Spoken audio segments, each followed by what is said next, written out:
हरियाणा में love marriage यानी मौत, ये हम नहीं बल्कि लव मैरिज के बाद होने वाली वारदातों के आंकड़े बोल रहे हैं। और अब की बार चरखी दादरी से एक ऐसी घटना सामने आई है जिसे सुनोगे तो सिहर उठोगे। जी हाँ, घटना गांव उण की है, जहां 6 महीने पहले 25 वर्षीय मोहित ने साक्षी नाम की लड़की से लव मैरिज कर ली थी। इस शादी से लड़की के परिजन बेहद नाराज थे, जिस कारण मोहित और साक्षी को अपनी जान बचाने के लिए प्रोटेक्शन हाउस में काफी दिनों तक रहना पड़ा था। बीते कुछ ही दिन पहले दोनों अपने गाँव आए थे और बेखौफ होकर रहने लगे थे, लेकिन बीते दिन अचानक साक्षी का पिता अपने भांजे और अन्य साथियों के साथ मोहित के घर में घुस जाता है और अपनी बेटी को जबरन खींचकर वहां से ले जाने लगता है। इस दौरान मोहित ने विरोध किया तो साक्षी के पिता ने मोहित पर गोली चला दी और कंधे पर गोली लगने से मोहित घायल होकर गिर पड़ा। मोहित को गोली मारने के बाद हैवान पिता अपनी बेटी को जबरन वहां से ले जाने लगा, लेकिन इस बीच पुलिस के आने की भनक लगी तो पिता ने अपनी ही बेटी को 5-6 गोलियां मारकर छलनी कर दिया। 6 महीने पहले जी लव मैरिज की थी उन्होंने।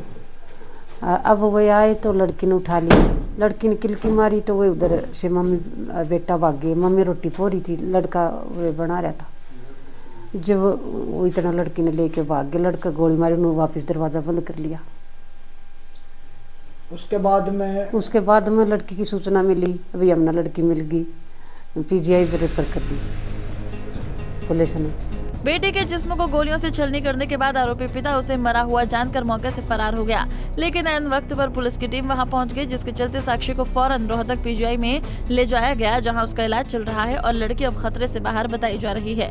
देखिए, मोहित नाम का एक लड़का है जो ऊण गाँव का रहने वाला है। उसने 6 मई को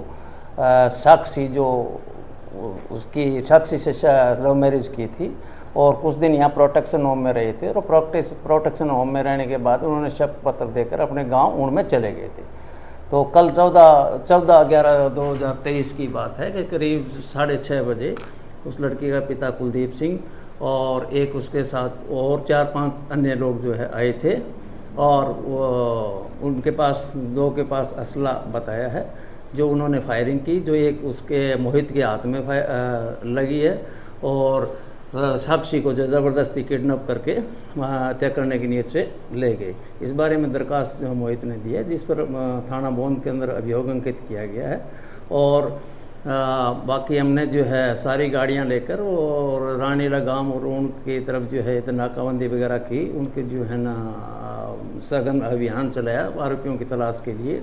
तो इसी दौरान हमारे को लड़की साक्षी जो है इंजर्ड मिली, उसके 6-7 गोलियां लगी हुई थी, जिसको हमने हमारे ERV के अंदर तुरंत प्रभाव से कार्रवाई करते हुए PGI रोहतक ले जाकर उसका तुरंत इलाज शुरू करवाया और अब वो ठीक है। इस ICU वार्ड से जनरल वार्ड में शिफ्ट हो चुकी है और जल्द ही हम इस मुकदमे में आरोपियों को गिरफ्तार करें। सर, मौके से क्या कुछ बरामद हुआ है? और हाँ, मौके से जहाँ उन्होंने उसके मोहित के घर फायरिंग की है, वहाँ खाली खोल और एक लाइव कार्ट्रिज भी मिले हैं और बाकी जो जहाँ आगे ले जाकर उस लड़की को जो है गोली मारी है, वहाँ अब जो है ना वो प्लेस ऑफ ऑकरेंस आइडेंटिफाई नहीं हुआ, रात का समय था, क्योंकि पीड़िता भी हॉस्पिटल के अंदर एडमिट है और हम उसका जो है ना वो उसको SHO को भेज रखे हैं, मैंने बोल SHO को, वो भी जो है ना घटनास्थल आइडेंटिफाई करके जो भी वहाँ को भौतिक साक्ष्य।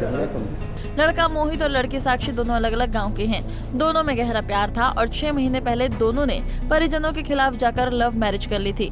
हालांकि मोहित के परिजनों ने साक्षी को अपना लिया, लेकिन साक्षी के परिजन शादी से बेहद खफा थे और यही वजह थी कि शादी के 6 महीने बाद मौका पाकर साक्षी के पिता ने उसे जान से मारने की कोशिश की। बहरहाल गोलियां लगने से घायल मोहित और साक्षी दोनों अब खतरे से बाहर हैं, तो वहीं आरोपी पिता व उसके साथी पुलिस से बचने के लिए फरार हैं, जिनकी तलाश में पुलिस लगातार छापेमारी कर रही है। चरखी दादरी से पुनीत शोराण की रिपोर्ट। हमसे जुड़े रहने के लिए हमारे YouTube चैनल को सब्सक्राइब करें और नई वीडियो की नोटिफिकेशन के लिए बेल आइकॉन को दबाएं। अगर आप ये वीडियो Facebook पर देख रहे हैं तो लाइक जरूर करें और ज्यादा से ज्यादा शेयर करें। धन्यवाद।